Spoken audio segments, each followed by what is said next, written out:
அன்பான குழந்தைகளே, அனைவருக்கும் வணக்கம். எல்லோரும் நல்லா இருக்கிறீங்களா? சாப்பிட்டீங்களா? எப்போதும் சிரித்த முகத்துடன் சந்தோஷமாக இருக்கணும். சரியா? இப்ப நாம கணித பாடத்தினுடைய ஒரு பகுதியை கடந்து வந்துட்டு இருக்கிறோம் இல்லையா?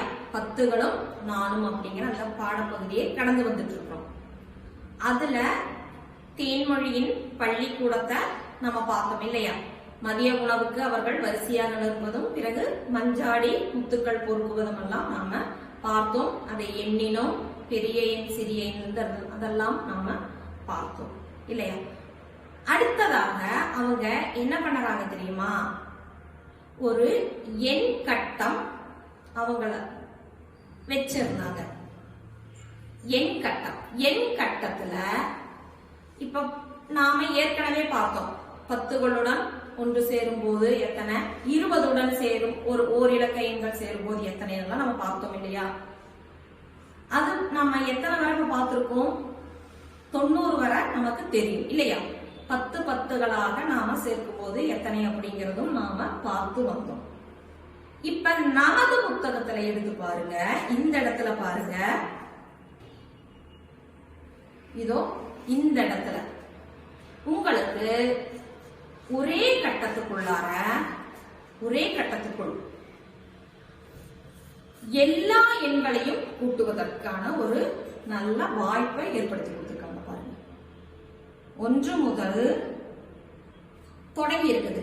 அந்த 1 முதல் இந்த இடத்துக்கு வரும்போது, இந்த கட்டத்துக்கு வரும்போது அது எத்தனையாக மாறுகிறது அப்படிங்கிறது வர இதுல இந்த கட்டத்தை நிரப்பி வரும்போது உங்களுக்கு தெரியும். மிக பெரிய வேலை, ஆனா சிறிய ஒரு செயல்பாடு இல்லையா? கொஞ்சம் கவனத்தோடு செய்தால் கண்டிப்பாக தவறில்லாமல் நமக்கு செய்ய முடியும்.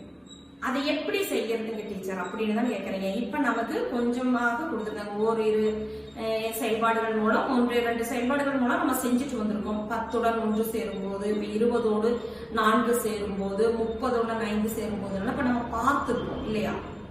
அது நீங்க வீட்டிலையும் செய்திருப்பீங்க, வேற சில பொருட்களை வைத்து செய்திருப்பீங்க.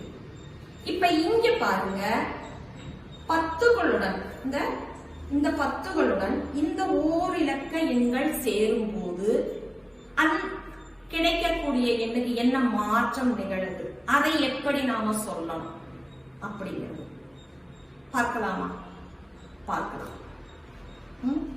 ஏற்கனவே பார்த்தோம். இந்த கட்டத்துல பாத்தீங்களா, ஏற்கனவே உங்களுக்கு கிறிஸ்டி டீச்சர் சொல்லி கொடுத்திருக்காங்க. ஒரு எண்ணுடன் அடுத்த எண் சேரும் போது அப்படிங்கிறதுக்கு அவங்க ஒரு அடையாளத்தை போட்டு அதற்கு கூட்டல் அப்படின்னு சொல்லி கொடுத்தாங்க இல்லையா? கூட்டல் அடையாளம் அப்படின்னு சொல்லி கொடுத்திருக்காங்க. நீங்க ஏற்கனவே உள்ள வகுப்புகள் பார்த்து கடந்து வந்திருக்கிறீங்களா? அதுல படித்திருப்பீர்கள். அப்ப இந்த அடையாளத்துக்கு உங்களுக்கு பெயர் தெரியும் இல்லையா? கூட்டல் அடையாளம். இந்த அடையாளத்தை எங்க பார்த்தாலும் அந்த எண்ணுடன் அதற்கு 2 எண்கள் இருந்தாலும், அதற்கு கூடுதல் எண்கள் இருந்தாலும் கண்டிப்பாக அதைய சேர்க்க வேண்டும் அப்படிங்கிறது உங்களுக்கு தெரியும் இல்லையா? சரி, இப்ப மேல உள்ள கட்டங்களை மட்டும் பாருங்க. மேல உள்ள கட்டங்களை பாருங்க. 10, 20, 30, 40, 50, 60, 70, 80, 90 இல்லையா? 90 வரை கொடுத்திருக்காங்க. கீழே உள்ள கட்டத்தை பாருங்க. 1, 2, 3, 4, 5, 6, 7, 8, 9 வரை கொடுத்திருக்காங்க. சரியா? கீழே உள்ள கட்டம் 9 வரை. அதாவது இது ஓர் இலக்க எண்கள். இங்க கீழே உள்ள முதல் கட்டத்தில் இருக்கிறது அனைத்துமே ஓர் இலக்க எண்கள். மேல உள்ளது உங்களுக்கு 10 இருந்துதான் 2 இலக்க எண்கள் தொடங்குறதுங்கிறதும் தெரியும் இல்லையா? 2 இலக்க எண்கள் தொடங்குறது எங்க? 10 இருந்து. அதுவரை நமக்கு 1 இருந்து 9 வரை நமக்கு ஓர் இலக்க எண்கள். அதுபோல வேறொரு காரியம் கூட டீச்சர் சொல்லி கொடுத்திருக்காங்க. கிறிஸ்டி டீச்சர் ஓர் இலக்க எண்ணுடன் அந்த 0 சேரும் போது அதன் மதிப்பு கூடுகிறதுன்னு சொல்லி கொடுத்திருக்காங்க அல்லவா? ஒரு 0த்தோட கதையெல்லாம் சொல்லி ஞாபகம் இருக்குது இல்லையா?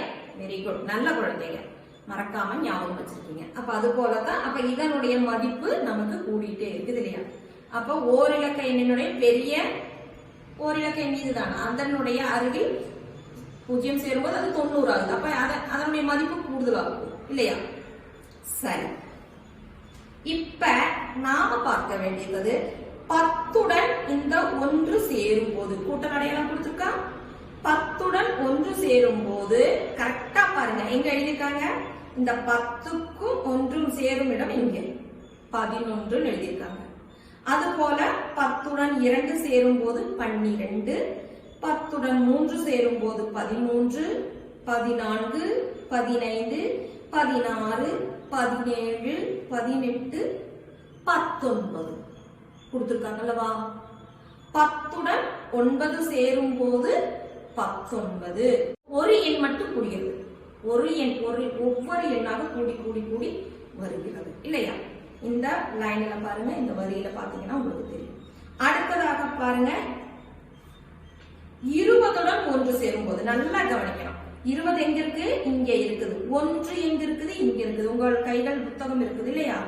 அந்த புத்தகத்துல பாருங்க, 20 இங்க, 1 இங்க. அப்ப 20 இப்படி. அப்ப 20ம் 1ம் சேரும் போது 21, 22, 23, 24, 25, 26, 27, 28, 29. 20உடன் 9 சேரும் போது 29. இங்கேயும் ஒவ்வொரு எண்ணாக கூடி கூடி வருகிறது இல்லையா? இப்ப நான் சொன்ன இதைய வச்சு உங்களுக்கு இந்த கட்டங்களை நிரப்ப முடியும் அல்லவா? ஒவ்வொரு எண் தான் கூடுது. அப்ப 30உடன் 1 சேரும் போது எத்தனை ஆகும்? ஒவ்வொரு எண் தான் கூடுது. 30உடன் 1 சேரும் போது 31. அப்ப இந்த கட்டத்தில் நீங்க எழுத வேண்டியது எண் எது? 31. அடுத்த கட்டம் 32, 33, 34, 35, 36 இவ்வாறு நீங்கள் எழுதி இந்த 30ஓடு 9 சேரும் போது இங்க வரும்போது எத்தனை ஆகும்? 39. சரியா? 39. அடுத்தது இங்க பாருங்க, 40. 40ஓடு 1 சேரும் போது 41, பிறகு 42, 43 இவ்வாறு எழுதி எழுதி இங்கே 49 இவ்வாறு எழுதி வரும்போது ஒவ்வொரு எண்ணாக கூடி கூடி இந்த கடைசி கட்டத்துக்கு 40க்கும் இந்த 9க்கும் நேரே உள்ள இந்த கட்டத்துக்கு வரும்போது 49ஆக அது மாறுகிறது. சரியா? அதே போல் 50, 60, 70, 80, 90. அப்ப இது 90 இறுதி கட்டத்தை நம்ம பார்க்கலாமா? இந்த கடைசி கட்டத்தில் இருக்கிறத நான் ஒரு தடவை உங்களுக்கு சொல்லித்தரேன். உங்களுக்கு தெரியும், இருந்தாலும் நான் ஒரு தடவை சொல்லித்தரேன். பாருங்க, 90உடன் 1 சேரும் போது இங்க வரும்போது 80உடன் 1 சேரும் போது 81 சொல்லிருப்பீங்க. 80உடன் 1 சேரும் போது 81, 82, 83 அது வரை வந்து 89 வரை நீங்கள் ஈஸியா சொல்லிருவீங்க. இந்த கடைசி கட்டத்துக்கு வாங்க. இங்க நானே 90 இல்லையா? 90உடன் 1 சேரும் போது எப்படி எழுதணும்? எப்படி அதை சொல்லணும்? 91. அடுத்ததாக 2 சேரும்போது 90உடன் 2 சேரும்போது 92. அடுத்ததாக 93, 94, 95, 96, 97, 98, 99. அப்ப இந்த கடைசியாக இருக்கக்கூடிய இந்த கட்டத்துக்கு வரும்போது 90 9 சேரும் போது அப்ப இந்த கட்டத்துல எவ்வளவு வருது? 99.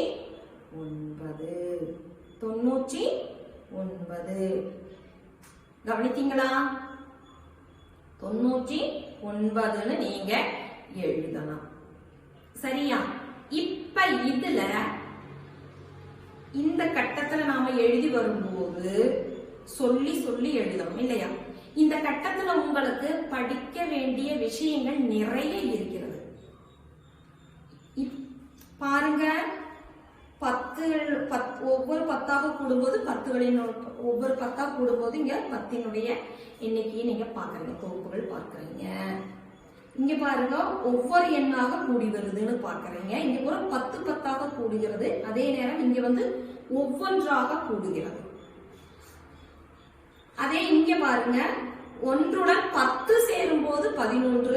அடுத்த கட்டத்திலையும் எத்தனை? 21, 31, 40. சரியா எழுதி இருந்தீங்கன்னா நீங்க இப்ப டீச்சர் சொல்றது மாதிரியே தான் வாசிப்பீங்க.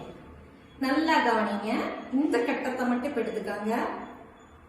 1உடன் 10 சேரும் போது 11 இல்லையா? 11உடன் 10 சேரும் போது 21. 21உடன் 10 சேரும் போது 31. இந்த கட்டங்கள்ல வரும்போது உங்களுக்கு 10 10ஆக கூடிட்டு வரும். மேல எப்படி 10 10ஆக கூடி வருகிறதோ அதே போல இங்க இருக்கிற ஒவ்வொரு கட்டங்கள்லையும் பார்க்கும்போது 10 10ஆக கூடி வரும். சரியா? கவனிச்சுக்கிட்டே வர்றீங்களா? Very good. அதே போல கீழ் நோக்கி உள்ள கட்டங்களை பார்க்கும்போது ஒவ்வொன்றாக கூடி வரும். ஒவ்வொன்றாக கூடி வருகிறது. இப்ப நாம இதே செயல்பாட்டை வேறொரு முறையில பார்க்கலாமா? வேறொரு முறையில பார்க்கலாமா? ஈஸியா உங்களுக்கு இனியும் கூட மிக எளிமையாக புரியறதுக்காக. இப்ப உங்களுக்கு மிக எளிமையாக அந்த எண்களை கற்பதற்கான அந்த கட்டத்துல கொடுத்திருக்காங்க அல்லவா, அதைய மிக எளிமையா இதன் மூலம் கற்கலாம். இது ஒரு எண் சிக்கல்.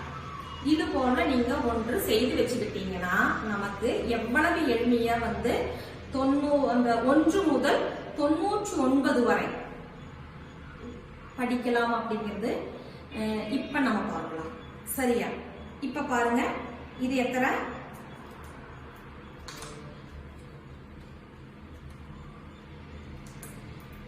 1 2 3 4 5 6 7 8 9 10 இல்லையா? இந்த இடத்துல வரும்போது 10 தானே. இப்போ 1லிருந்து 10 வரை நாம எண்ணிட்டோம் இல்லையா? அடுத்ததாக நாம என்ன பார்க்கணும்? 10உடன் 1 சேரும் போது இல்லையா? அடுத்தது எண் எது?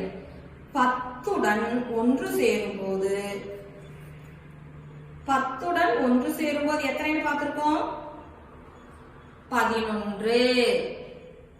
ஈஸியா இருக்கா? அடுத்ததாக 12. சொல்லி வாங்க. 13 14 15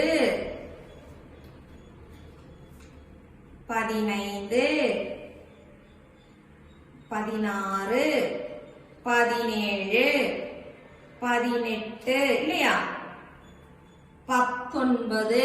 19க்கு அடுத்த எண் எது?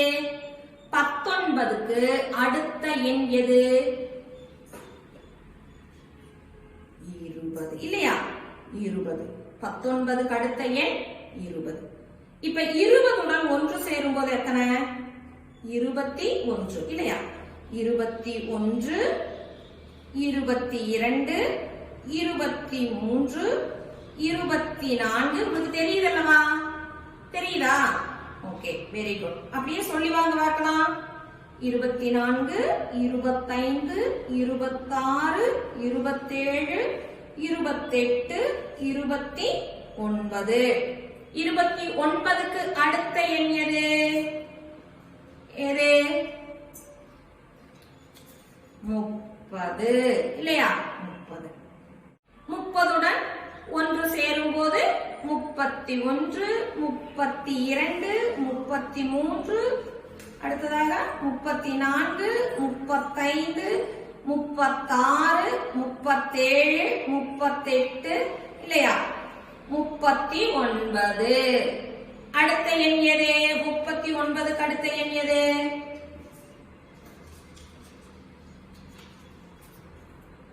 40. அடுத்தது 40உடன் 1 சேரும்போது சொல்லுங்க. இப்ப ஈஸியா இருக்கலவா உங்களுக்கு?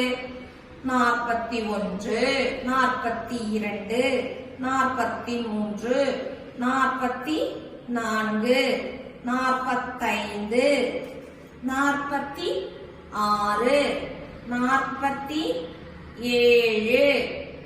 47, 48, 49. 49க்கு அடுத்த எண் எது?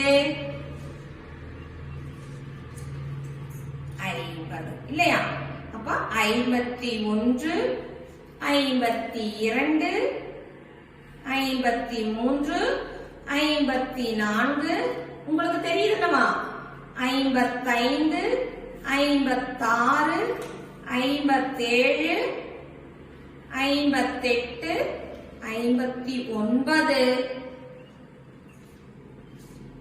60. சரியா? எவ்வளவு சீக்கிரமா எண்ணறீங்க. அடுத்ததாக 61, 62, 63, 64, 65, 66, 67, 68, 69. 69க்கு அடுத்த எண் எது?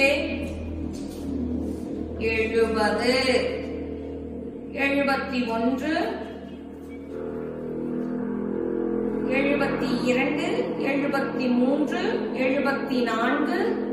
73, 74, 75, 76, 77, 78, 79.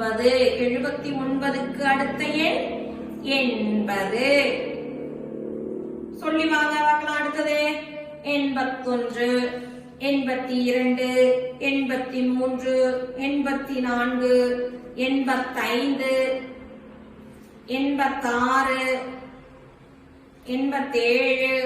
86, 87, 88, 89. அடுத்ததாக 90, 91.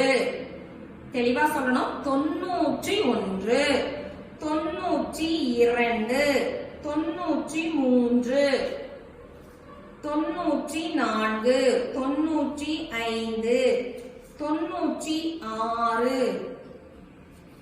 96, 97, 98, 99. இப்ப நம்ம எதுவரை படித்துட்டோம்? 99 வரை மிக ஈஸியா வாசிக்க கத்துக்கிட்டோம் இல்லையா? இப்ப உங்களுக்கு எந்த நம்பர் எண்களை காண்பித்தாலும் உங்களுக்கு அது என்ன எண் அப்படின்றது சொல்ல தெரியும். சரியா? Very good. இப்ப உங்களுக்கு இந்த கட்டத்திலையும் நாம பார்த்துட்டோம். இந்த எண் சக்கரத்தின் வாயிலாகவும் நாம அந்த எண்களை கத்துக்கிட்டோம் இல்லையா? இப்ப உங்களுக்கு இதை வைத்துக் கொண்டு நீங்க என்ன பண்ணலாம்? இது போல் ஒரு எண் சக்கரம் வீட்டில் உள்ள பெரியவங்களை வச்சு செய்ய வச்சுட்டும் நீங்க என்ன பண்ணலாம்? அதை வைத்து உங்களுக்கு இந்த கட்டத்தை நிரப்பலாம். இப்ப நான் சொல்லிக் கொடுத்தது போலவும் நிரப்பலாம். இப்ப இது போலவும் செய்து பார்த்துட்டு நீங்க நிரப்பலாம். செய்வீங்கல்லவா? சரி, வெரி குட். அதற்கு கீழேயும் கூட ஒரு வேலை உங்களுக்காக கொடுத்திருக்காங்க. கீழே பாருங்க. 38ஐ விட பெரிய எண் எது? வட்டமிடுங்கள். 38ஐ விட பெரிய எண் எது? வட்டமிடுங்கள். அதுல என்னெல்லாம் கொடுத்திருக்காங்க? 27, 35, 24, 42, 18. நல்லா கவனிங்க. 38. ஏற்கனவே இங்க 3 10கள் வந்துருச்சு இல்லையா? அப்ப நாம இதுல பார்க்கும்போது 3 10களுக்கு கூடுதலாக இருக்கிறத பார்க்கலாம். ஒருவேளை 3 10கள் வந்திருந்தா ஒன்றின் இடத்தை நான் பார்க்க சொல்லியிருக்கேன். இங்க 3 10கள் உள்ளது இருக்குதா? இருக்குது. ஆனா 35 இருக்கிறது. ஆனால் அந்த 35 இருக்குது இல்லையா? ஒன்றின் இடத்துல வந்து அது 5 ஆனதுனால 38ஐ விட 35 சிறிய எண். ஆகவே அதை நம்ம விட்டுறலாம். பின்ன மற்ற இரண்டு வந்து 27 24 அதுவும் 2 10கள் ஆனாலும் அதையும் நாம விட்டுறலாம். இந்த இடத்துல பாருங்க 18, அதுல ஒரே ஒரு 10 தான் இருக்குது. ஆகவே அது ரொம்ப சிறிய எண், அதனால அதையும் விட்டுறலாம். நமக்கு தேவை எது? பெரிய எண். கொடுத்திருப்பதுல பெரிய எண் தான் கேட்டிருக்காங்க. அது வேற 38ல பெரிய எண். 38ஐ விட பெரிய எண் கேட்டிருக்காங்க. 38ஐ விட அப்ப பெரிய எண் எது? 4 10கள் உள்ளதும் 2 1கள் உள்ளதும். அப்ப 42. அங்க 3 10கள் தான் இருக்குது. அப்ப 38ல 3 10களும் 8 1களும் இருக்குது. இங்க 4 10கள் வந்ததுனால 38ஐ விட இப்ப பெரிய எண் எது? 42. அப்ப இந்த 42க்கு என்ன பண்ணுங்க? வட்டம் போடுங்க. 42க்கு வட்டம் போடுங்க. அடுத்ததாக பாருங்க 71ஐ விட சிறிய எண் எது? வட்டமிடுங்க. மேல கேட்டது பெரிய எண், கீழே கேட்டிருப்பது 71ஐ விட சிறிய எண். முதல்ல நம்ம அதுல வாசிச்சு பார்க்கலாம். ஏன்னா சிறிய எண்ணானதுனால நம்ம வாசிச்சு பார்ப்போம். 96, இங்க 7 10, இங்க 9 10. கண்டிப்பா 71ஐ விட 96 பெரியது, அதனால அதை விட்டு விடுவோம். 71 இங்கே 84, இங்க 8 10கள் இருக்கிறதுனால இதுவும் பெரிய எண். இதை விட இது பெரிய எண், நமக்கு சிறிய எண் தான் வேண்டும். அப்ப இது வேண்டாம். இங்க பாருங்க 53 80 99. ஏற்கனவே 99 10கள் இருக்கிறதுனால இதை விட்டுவது போல இதுவும் நமக்கு சிறிய எண் அல்ல, அதனால விடுவோம். அது நமக்கு தேவையில்லை. 8 10கள் இருக்கிறதுனால 80 ஆனதுனால அதுவும் நமக்கு தேவையில்லை, விட்டு விடுவோம். அப்ப மீதி உள்ளது எது? இப்ப நமக்கு 5 10களும் 1 1களும் உள்ள 53. அப்ப 71ஐ விட சிறிய எண் எது? 53. அப்போ 53க்கும் நீங்க வட்டம் போடுங்க. சரியா? அடுத்ததாக இங்க பாருங்க. இப்போ இது போல நண்பர்களுக்கு வரிசையாக எண் கொடுங்கள்னு இருக்குதுங்க. மேல 6 குழந்தைகளும் கீழே 6 குழந்தைகளும் கொடுத்திருக்காங்க. அவர்களுக்கு கீழே அவர்களது இந்த இடத்துல அவர்கள் கால் சட்டையில் எண்கள் கொடுத்திருக்கிறாங்க. அந்த எண்கள் எது அப்படின்றத நீங்க கண்டுபிடித்து இந்த வேலையை நீங்க என்ன பண்ணணும்? உங்க வீட்டில் உள்ளவர்களிடம் கேட்டு நீங்க செய்யணும். மிக எளிமையான வேலை தான். முதல் எண் எதுன்னு கண்டுபிடிச்சீங்கன்னா அதற்கு அடுத்த எண் எதுன்றது போகும். இந்த இடத்துலயும் ஒரு எண் கொடுத்திருக்காங்க, இந்த இடத்துலயும் எண் கொடுத்திருக்காங்க. அப்ப இந்த எண்ணம் எடுத்து இங்க எழுதி நடுவில் உள்ள விடுபட்ட எண் எதுங்கிறது கண்டுபிடித்து நீங்க எழுதணும். சரியா? அப்ப இந்த குழந்தைகளுக்கான வரிசையாக எண் கொடுக்கிற வேலை உங்களுக்காக. வீட்டில் உள்ளவர்களிடம் கேட்டும் உங்களுக்கு ஏற்கனவே என்ன தெரியும், அதனால மிக மிக எளிமையான வேலை. அதை நீங்க செய்வீங்கல்லவா? அடுத்ததாக பாருங்க, ஒளிந்திருப்பது யார்? அடுத்ததாக பாருங்க, உங்க புத்தகத்துல ஒளிந்திருப்பது யார் அப்படிங்கிற தலைப்புல ஒரு படம், யாரோ ஒரு ஆள் அங்க ஒளிஞ்சிட்டு இருக்காங்க. அந்த ஒளிஞ்சிட்டு இருக்கிற நபரை கண்டுபிடிக்கணும்னா நிறைய எண்கள் கொடுத்திருக்காங்க. அந்த எண்களை இணைத்து கோடு போடணும். அப்ப அந்த எண் எந்த இடத்துல தொடங்குது அப்படின்னு பார்த்தீங்கன்னா 50 முதல் 78 வரை உள்ள புள்ளிகளை வரிசையாக இணைத்து பாருங்கள் கொடுத்திருக்காங்க. அப்ப 50 எங்கே? இங்க இருக்குது. 78 இங்கேயும் இருக்குது. அப்ப 50க்கு அடுத்த என்னது? 51 2 3 53 54 அப்படி நீங்க என்ன பண்ணணும்? இந்த புள்ளிகளை இணைத்து வரிசையாக உள்ள அந்த எண்களை இணைத்து 78 8 கொண்டு வந்து நிறுத்தினீங்கன்னா உங்களுக்கு ஒரு உருவம் கிடைக்கும். அந்த ஒளிந்து கொண்டிருக்கும் நபர் உங்களுக்கு கிடைக்கும். ஏற்கனவே இந்த நபர் நீங்க சிறிய வேறொரு பாடத்துல செய்திருக்கிறீங்க. அதே உருவம் தான் இங்கேயும் ஒளிஞ்சிட்டு இருக்குது. கொஞ்சம் நிறைய எண்களை கொடுத்திருக்கிறாங்க. அதாவது கொஞ்சம் அன்றைக்கு நீங்க செய்தது கொஞ்சம் சிறிய எண்களாக, இது கொஞ்சம் பெரிய எண்களை வைத்து செய்ய சொல்லியிருக்கிறாங்க. ஏற்கனவே இந்த உருவம் நீங்கள் வரைந்து பழகிய உருவம் தான். சரியா? அதையும் நீங்க வீட்டிலிருந்து செய்வீங்க. அடுத்தது பாருங்க, உங்களுக்காக ஒரு விளையாட்டு.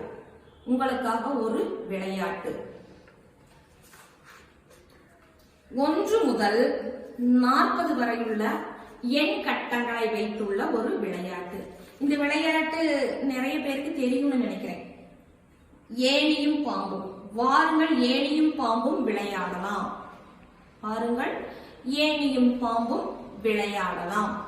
சரியா? இந்த விளையாட்டை இப்ப நாமளும் விளையாடுவோம். இந்த விளையாட்டை விளையாடுறதுக்கு ஓரிரு நிபந்தனைகள் இருக்குது. அதாவது ஒரு நபர் விளையாட முடியாது, 2 நபர்கள் விளையாடலாம். ஒரு நபர் சும்மா 1 - 40 வரையுள்ள எண் கட்டங்கள். அதில் ஏணியும் இருக்கிறது, பாம்பும் இருக்கிறது இல்லையா? ஏணியும் பாம்பு விளையாடினா ஏணியும் இருக்கிறது, பாம்பும் இருக்கிறது. இதுல டயஸ் வச்சுதான் விளையாடலாம். 2க்கு மேற்பட்ட நபர்கள் விளையாடலாம். டயஸ் நம்ம கீழே போடும்போது அதில் கிடைக்கக்கூடிய புள்ளிகளின் அடிப்படையில் எண்ணி நாம நமது டோக்கன்களை கொண்டு செல்லணும். இப்படி பார்த்து கொண்டு செல்லலாம். சரியா? 1 2 3 கொடுத்துருக்காங்களா? இப்படி பார்த்து கொண்டு போய் 5 முடித்த உடனே இங்க வரணும். மறுபடியும் இங்கிருந்து தொடங்கக்கூடாது. 6 இருந்து இப்படியாக வந்து 10 முடிந்தவுடன் 11க்கு செல்ல வேண்டும்.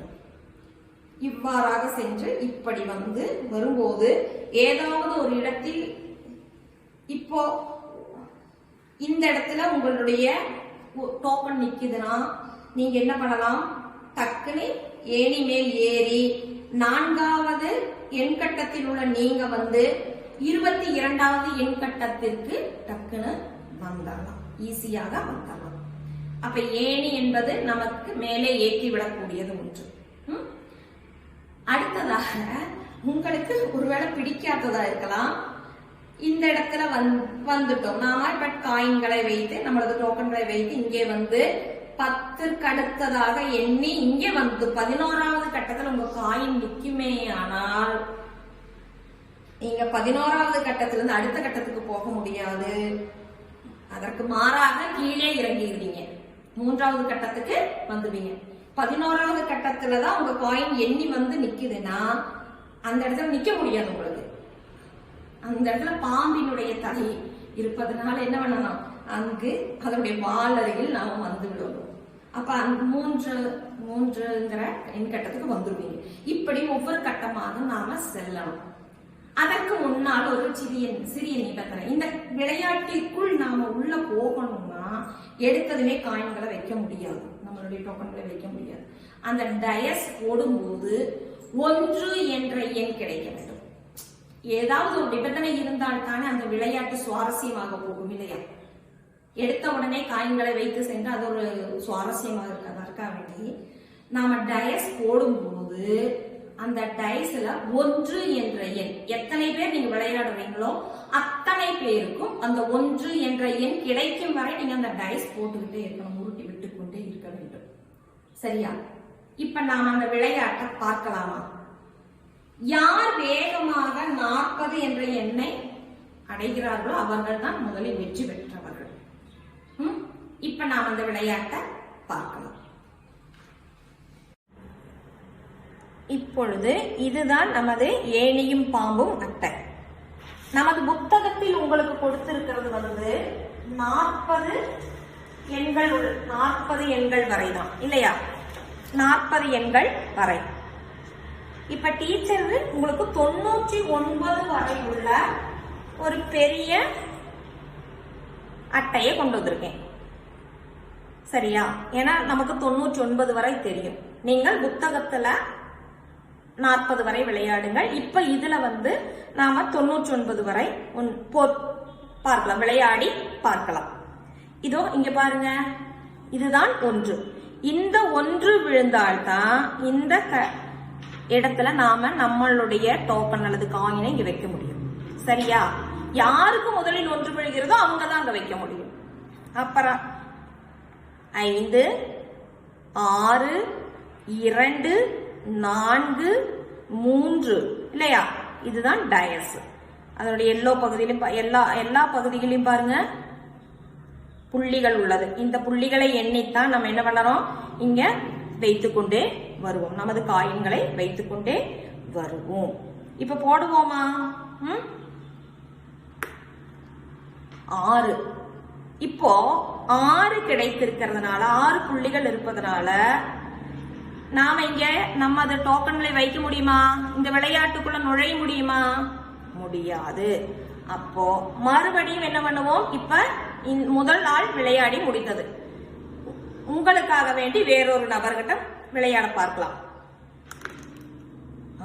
இது பாருங்க 4 கிடைத்த நபரும் இந்த விளையாட்டிற்குள் நுழைய முடியுமா?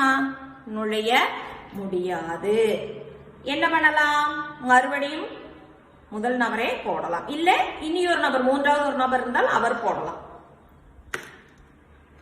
இதோ 1 விழுந்து விட்டது.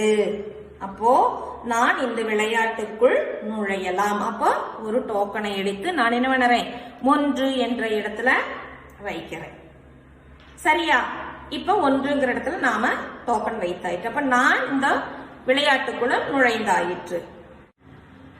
இப்பொழுது அடுத்த நபர் விளையாடி நமக்கு 1 விழுகலைன்னா மறுபடியும் தொடங்கின நபர் நம்மளுடைய இடத்து நாமளே போடலாம். போடலாமா?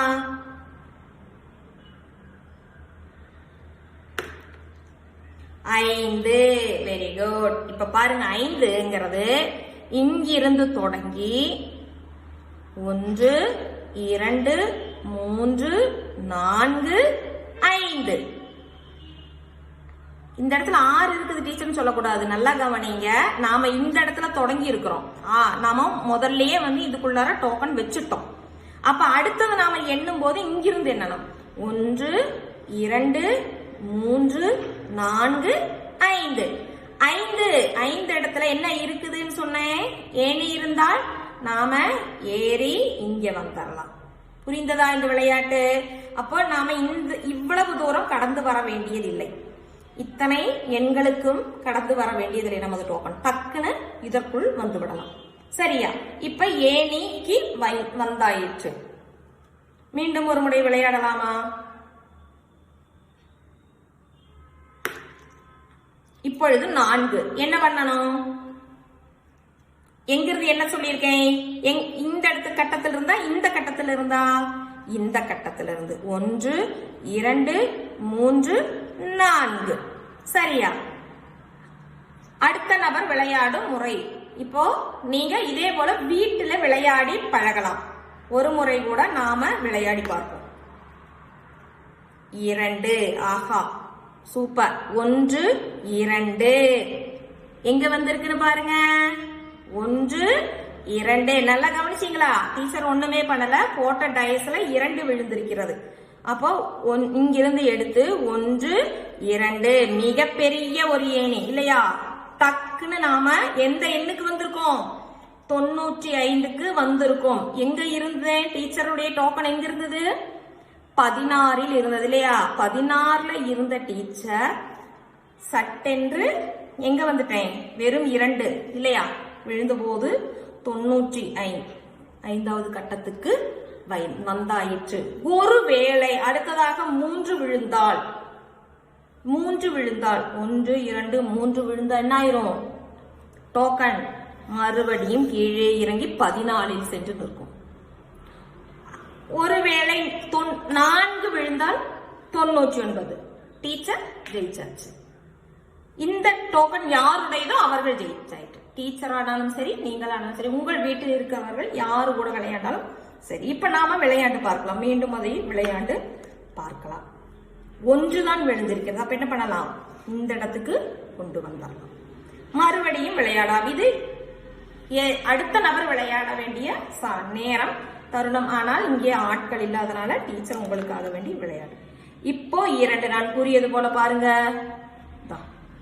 2. அப்போ இங்க பாருங்க 1 2 2 எங்க வருது? இங்க 96 97 98 வந்து என்ன ஆகிறது? இந்த பாம்பின் வாயின் வழியாக வாலின் இருக்கும் இடத்திற்கு வந்தாயிற்று. சரியா?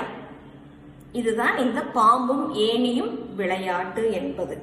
ஒருவேளை 96 உள்ள எனது டோக்கன் 3 விழுந்திருந்தால், ஒரு பார்ப்போம். 3 இதுபோல் விழுந்திருந்தால் 1 2 3 என்ன ஆயிருக்கலாம்? டீச்சர் இந்த விளையாட்டில் வெற்றி பெற்றதாக அறிவித்திருக்கலாம் இல்லையா? இப்ப யாரு கூட நீங்க விளையாடுறீங்களோ இது போல விளையாண்டு நீங்கள் அந்த வெற்றி பெற்றவரை தேர்ந்து செய்யலாம். அப்படி வெற்றி பெற்றவர்களுக்கு நீங்க என்ன பண்ணலாம்? இது போல் ஒரு டோக்கன் கொடுக்கலாம். சரியா? அப்ப எவ்வளவு டோக்கன் அவங்க வாங்கி இருக்கிறாங்க அப்படின்றத பாத்தீங்கன்னா எவ்வளவு முறை அவங்க வெற்றி பெற்றிருக்காங்க அப்படிங்கிறது நமக்கு தெரியும். இது போல சில டோக்கன்களை என்ன பண்ணலாம்? நமக்கு எடுத்து வச்சுக்கலாம். எத்தனை பேர் விளையாடுறீங்களோ அத்தனை கலர் டோக்கன், நிறங்களில் உள்ள டோக்கன் வைத்துக் கொள்ளலாம். இப்ப இந்த டோக்கன்கள் இப்ப 4 பேர் விளையாடுவதாக இருந்தால் 4 நிறத்தில் உள்ள டோக்கன்கள், 2 பேர் விளையாடுவதாக இருந்தால் 2 பேர். இல்ல டோக்கன் கூடுதல் வைத்துக் கொள்ளலாம். உங்களுக்கு கூடுதல் நேரம் தேவைப்பட்டால் கூடுதலாக வைத்துக் கொள்ளலாம். இப்ப பாத்தீங்களா இந்த டோக்கன்கள் எத்தனை பேர் கூடுதலாக, எத்தனை பேருக்கு இது கூடுதலாக போய் கிடைக்குது அப்படிங்கிறத பார்க்கணும். அப்படியும் கூடி செய்யும் போது உங்களுக்கு இந்த விளையாட்டினுடைய சுவாரஸ்யம், அதாவது அந்த ஆர்வம் கூடும். சரியா குழந்தைகளே? இது போல நீங்கள் விளையாண்டு பாருங்கள். இது போல் டோக்கன்களையும் ஏற்படுத்தி வச்சுக்கோங்க. இது போல பல நிறத்தில் உள்ள காயின்கள், இப்ப டீச்சர் இந்த நிறத்திலும் இந்த நிறத்திலும் வச்சிருக்கேன். இது போல பல நிறங்களில் உள்ள காயின்கள், டோக்கன்கள் நீங்க வைத்து இந்த விளையாட்டை மிக எளிமையாகவும் ஆர்வத்தோடும் விளையாடலாம். நமது புத்தகத்தில் வந்து இங்க பாருங்க 40 வரை தான் கொடுத்திருக்காங்க. நீங்க சிறிய குழந்தைகளானதுனால முதல்ல புத்தகத்துல விளையாடுங்க. இது போல அட்டைகள், ஏணியும் பாம்பும் அட்டைகள் கடைகளில் வாங்க கிடைக்கும். இது வைத்து இது போல விளையாட்டுகள் நீங்கள் வீட்டில் உள்ளவர்களோடு விளையாடுங்கள். பெரியவர்களையும் நீங்கள் சேர்த்துக் கொள்ளலாம். சரியா? ஆனா எண்ணும் போது மட்டும் கவனமா எண்ணணும். இது போல டோக்கன்களையும் வைத்துக் கொள்ளுங்கள். உங்களுக்கு ஆர்வம் கூடுதலாக இருக்கும். சரி குழந்தைகளே? சரி குழந்தைகளே, இப்ப பாம்பும் ஏணியும் பாம்பும் விளையாட்டு உங்களுக்கு பிடிச்சிருந்தது அல்லவா? அப்போ இந்த கணித பாடத்துல நிறைய கணித கருத்துக்கள் உங்களுக்கு கிடைத்திருக்குது இல்லையா? முதல்ல 10கள் இல்லையா? 10 10கள் ஒரு 10உடன் 2 10கள் சேரும் போது எத்தனை அப்படிங்கறது அப்படி 10னுடைய தொகுப்புகளாக நாம பார்த்தோம். அதே உங்களுக்கு வாசிக்கவும் தெரிந்தது. ஒரு 10உடன் ஓரிலக்க எண்கள் சேரும் போது அது என்ன புதிய எண்ணாக மாறுது, அதை எப்படி சொல்லணும், அதற்கு புதிய பெயர் என்ன அப்படிங்கறதும் உங்களுக்கு இப்ப தெரிந்தது. இப்ப பாருங்க, நிறைய 10களை கட்டுகளாக இப்ப நமக்கு முத்துக்கள் இருந்ததுனால டீச்சர் முத்துக்கள், டோக்கன்கள் இது போல எல்லாம் வைத்து உங்களுக்கு சொல்லிக் கொடுத்தேன். இது போன்ற இது பாருங்க டீச்சர் இதுவும் வச்சிருக்க பாருங்க, 10களாக பிரிக்கப்பட்டது இல்லையா? 10 10 இது போன்ற பொருட்களும் உங்களுக்கு கடைகளில் வாங்க கிடைக்கும். இது வாங்கி நீங்க இது எல்லாம் இது போல ஒரு நல்ல ஒரு கட்டியான நூல்ல கோர்த்து வீட்டுல வைத்திருந்தீங்கன்னா, இப்ப நான் முதல்ல சொல்லி கொடுத்தேன் அல்லவா, 20உடன் 1 சேரும் போது எத்தனை அப்படிங்கும் போது ஈஸியா உங்களுக்கு கண்டுபிடித்துக் கொள்ளலாம். இங்க பாருங்க, 20 10 20 20 20ஓடு 1 சேரும் போது அப்ப என்ன பண்ணலாம், நமக்கு இங்கே இருந்து எண்ணலாம் இல்லையா? அதுபோல முன்னால் இப்ப நம்ம மோகன் எத்தனாவதாக நின்றான், முன் வரிசையில் இருந்து எவ்வளவு, பின்னாடி வரிசையில் இருந்து எவ்வளவுங்கிறதெல்லாம் பார்க்கறது மிக எளிமையாக இந்த இது போன்ற ஒரு மாலை கண்டீங்களா உங்களுக்கு எண்ணுவதற்கு ஈஸியாக இருக்கும். இது போன்ற மாலைகளை கடைகளில் வாங்க கிடைக்கும். இந்த பந்துகள் முத்துக்கள் வாங்க கிடைக்கும். நீங்க அதை போல கோர்த்து வீட்டில் வைத்து என்ன கற்றுக்கொள்ளலாம். சரியா? அப்ப இந்த பாடத்துல நிறைய கணித கருத்துக்களை நீங்க இப்போ அறிமுகம் ஆயிருப்பீங்க. கண்டிப்பா இதை வீட்டில் உள்ள பொருட்களை வைத்து, இப்ப இது போல பொருட்களே கிடைக்கலைன்னாலும் தப்பில்லை. நமக்கு மிக மிக எளிமையாக கிடைக்கக்கூடிய நிறைய பொருட்கள் வீட்டில் இருக்கும். புளிய முத்துக்கள் இருக்குது இல்லை, எல்லாம் இருக்குதுல்லவா, அதையே கூட 10 பத்துகளாக நீங்க குழுக்கள் தொகுப்புகளாக்கி நீங்க எண்ணறதுக்கு உபயோகிக்கலாம். நமது வீடு முற்றம் அடிக்க உபயோகிக்கும் சீமாறு இருக்கிறது அல்லவா, அதையும் சிறிய சிறிய குச்சிகளாக நீங்க கட் பண்ணி 10களின் கூட்டங்களாக வைத்து அதையும் எண்ணுவதற்கு உபயோகிக்கலாம். சரியா? அதுபோல சரி, வீட்டில் அன்றாடம் நாம பார்க்கக்கூடிய எத்தனையோ விஷயங்கள் இருக்குது. அதையெல்லாம் 10களின் தொகுப்புகளாகி அதுடன் ஒன்றுகள் சேரும்போது எத்தனை அப்படிங்கறது கூட நீங்க என்னவும் கத்துக்க பழகலாம். சரியா? சரி குழந்தைகளே, நிறைய விஷயங்களை கத்துக்கிட்டு இருக்கீங்க. அடுத்த பாடத்திலையும் இது போல நிறைய விஷயங்கள் கணிதத்தோட தொடர்புடையது வந்துகிட்டே இருக்கு. ஏற்கனவே கத்துக்கிட்டதையும் மறந்துடாதீங்க. இப்ப நான் கொடுத்திருக்கிற வேலைகளையும் செய்யுங்க. அப்ப நாம அடுத்த வகுப்புல சந்திக்கலாமா? பாய்.